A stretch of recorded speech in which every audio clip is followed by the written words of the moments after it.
An employment scam targeting young adults takes aim at a South Florida college student. And when he called Christina for help, she uncovered fraudsters who are hijacking the names of several businesses to try to pull off their money-stealing scheme. Here's Local 10 investigator Christina Vasquez. Back home in South Florida from college in Ohio, Evan Morales turned to a website called joinhandshake.com to find a summer job. And then he got this email saying his resume on Handshake had been reviewed and he qualified for several jobs with Jubilant Life Sciences. Customer service, receptionist, data entry. Up next, an interview. I'm Miss Isabella Chase, the online interview manager to Jubilant Life Sciences. Not in person, but through Google Hangouts. It was weird. I never done anything on Google Hangout before. In a flash, he was hired. But first, they sent him this check for close to $4 grand, telling him to keep $100 for himself as a signing bonus. What was the money for? The check was to buy software for like a home office. And right then and there, I was just like, who sends that to a college kid? A scammer, that's who. In this case, we uncovered fraudsters are hijacking several company names to steal money from people like Evan.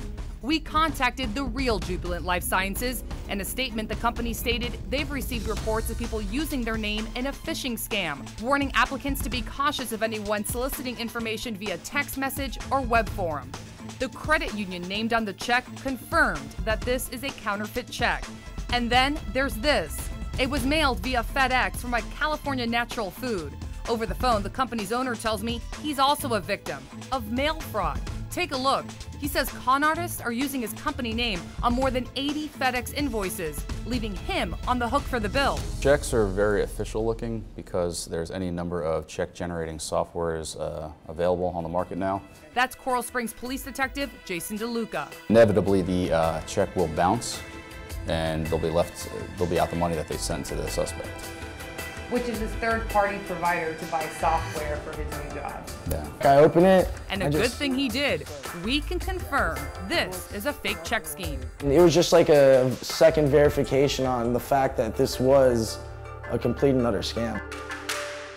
We contacted FedEx on behalf of that business owner. In a statement, a company spokesman states, FedEx does not tolerate the misuse of our networks, and we are working with our customer to resolve this issue. In the newsroom, Christina Vasquez.